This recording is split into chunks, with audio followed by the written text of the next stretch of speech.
Welcome to Mayo Clinic Q&A. I'm Dr. Helena Gazelka. According to a Nielsen report from June, sales of at-home alcohol have increased by 27% during COVID-19. Now, some of this is probably attributable to the fact that people are going out to bars and restaurants less and maybe making more of their own drinks at home. But there could be concerns about this as well, that Americans may be using alcohol as a coping mechanism during these really difficult times. Here to discuss this with us is Mayo Clinic Professor of Psychiatry and Addiction Researcher, Dr. Victor Karpyak. Thanks so much for being with us today. My pleasure. So happy to have you here to discuss this topic because it's of interest to all of us, I think. I've seen a lot about this in the news myself. And I guess one of the first things I'd love to ask you is, what is normal alcohol consumption for an adult, and when should we be concerned? Well, it's a very good question. And in fact, the answer to this question is not always have been the same. For years, people were saying that some of us are able to use it safely to celebrate important events in our lives, or get a little bit of help if we're not able to relax while under stress. However, it is also quite clear and obvious that this is a type of solution which is not always safe, and there are plenty of reasons to believe that we should be very, very careful when we're taking this approach.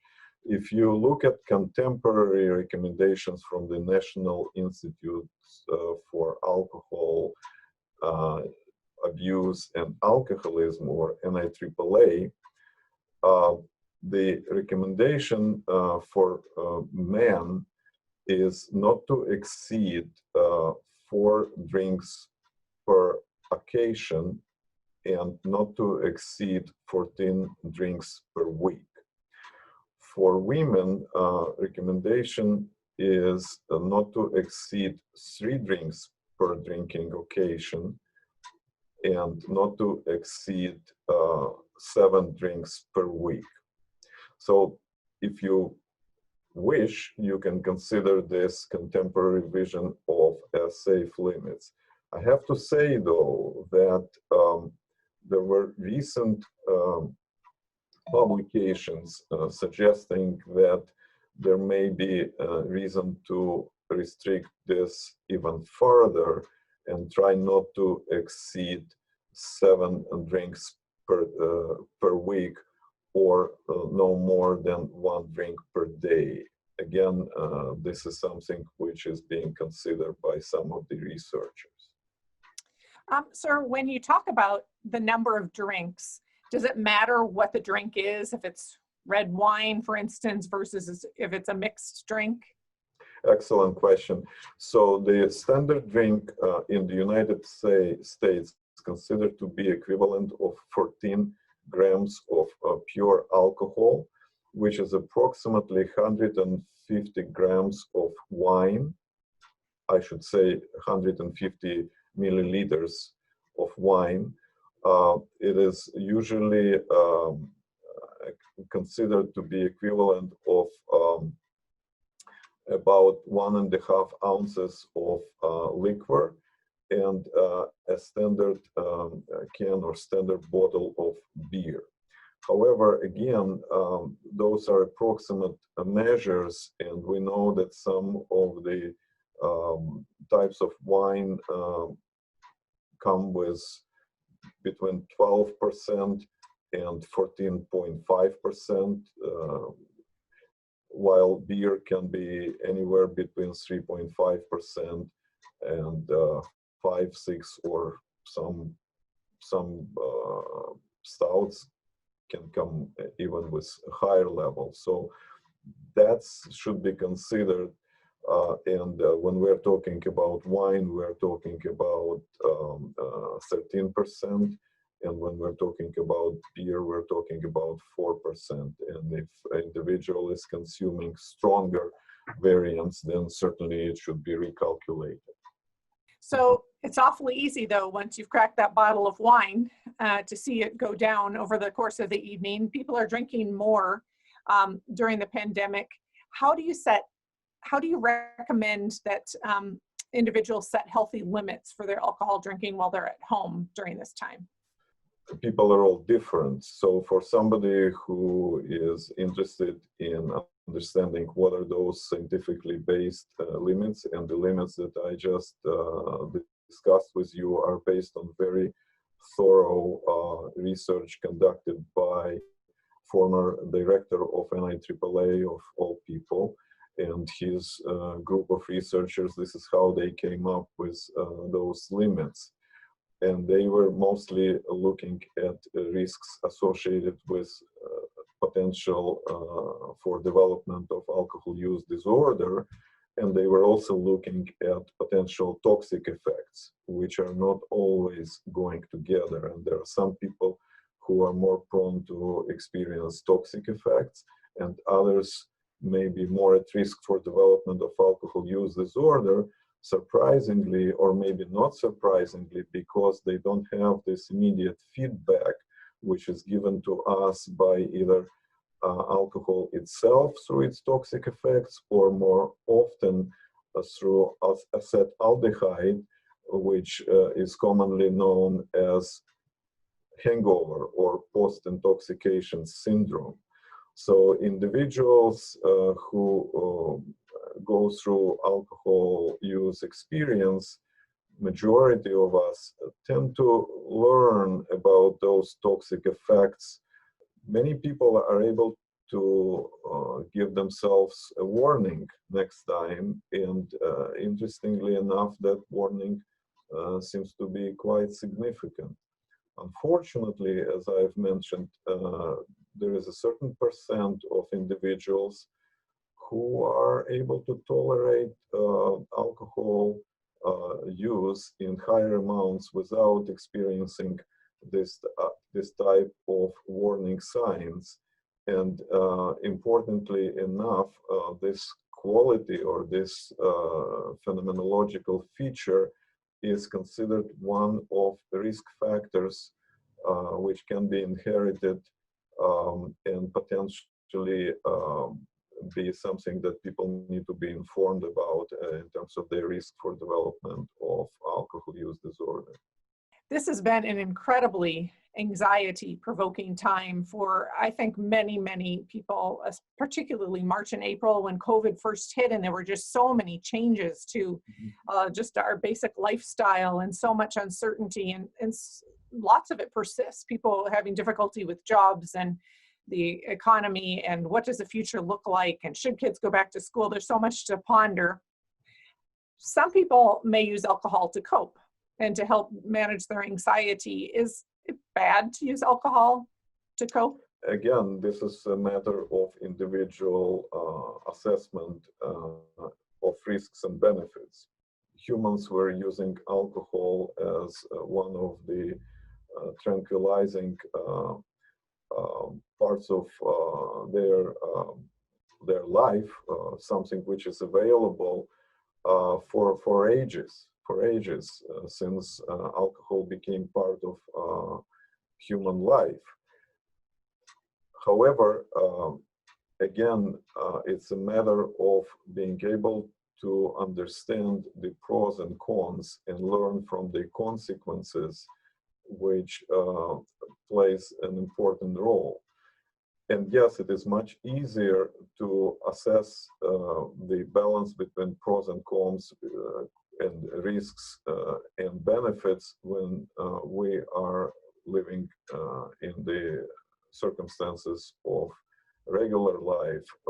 It's much more difficult to apply the same type of assessment when we are under significant and, most importantly, prolonged stress. This is where those abilities to apply the same type of strategy is much more difficult to apply.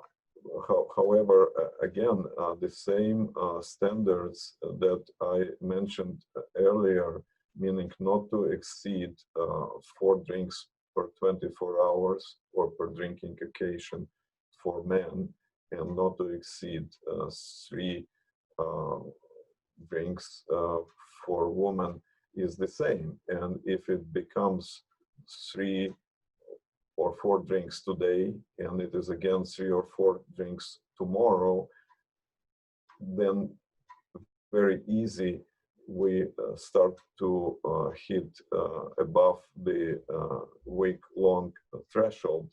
And this is what needs to be an alarming sign if somebody is, of course, capable of applying this type of reason. The other way to do it, and actually much more common way, is to listen to feedback from family members or other important people in their lives. And that's again something that we mostly learn through our life experience when our family, friends, parents, often spouse, sometimes children, are bringing up to our attention concerns about either behavioral aspects of interactions associated with drinking, or the amount of alcohol consumed themselves. So again, both can be used, the feedback from others and careful attention to consumption. I think that most of us are familiar with the concerns about behavioral issues around alcohol, or concerns about addiction with alcohol, or have known someone who's had one of those type of concerns. But are there other health ramifications of drinking too much alcohol, and what should we be concerned with if there are? As I've mentioned, development of addiction, which is behavioral disease, which impacts our ability to control alcohol use, is sometimes independent from the toxic effects of alcohol. And those are numerous. In fact, there is no organ or system which is not impacted by chronic and significant alcohol use. Most of people are familiar with the alcohol-related liver disease. A lot of people are familiar with the acute and chronic pancreatic disease. But there is well-known description of alcohol-related heart damage. There is a lot to say about alcohol-related kidney damage. And as a psychiatrist, I can tell you that there is a lot of negative impact that long-term significant alcohol use has on brain tissue. So this toxic impact of alcohol plus the toxic impact of acetaldehyde, which is the most damaging metabolite of alcohol, are quite significant. This is the reason why some of the researchers lately bringing up the question of whether we need to reconsider the safe amounts of alcohol use to make those smaller, so we are accounting for toxic effects, not just being concerned only about the risk related to development of alcohol use disorder. You mentioned a little bit earlier that we should use cues from our own environment to assess our drinking, and one would be the input from others who might be in our household or who may be close to us. Mm-hmm. If one of our listeners is concerned that they have a family member who may be developing an issue with alcohol at this time, what would you suggest that they do, or how would they approach that with that individual? The first thing they can do is to talk. Ask the individual who they are concerned about if this individual feels that there is any reason to be concerned. Share their own observations or concerns that they have.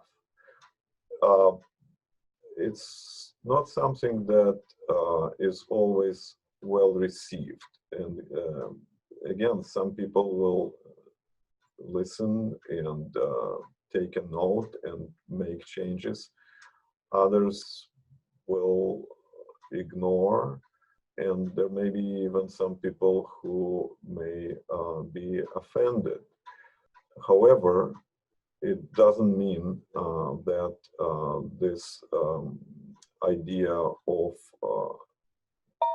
impacting the choice of somebody who consumes too much alcohol should be abandoned. And if first attempt doesn't bring the expected results, they may want to try again. If despite those repeated attempts, there are no changes, then sometimes people consider intervention by more than one family member, which sometimes is more efficient because people tend to listen if more than one of loved ones seem to have a similar opinion and similar concern. Our thanks today to Mayo Clinic Professor of Psychiatry and Addiction Researcher, Dr. Victor Karpyak. Thanks so much for being here today, sir.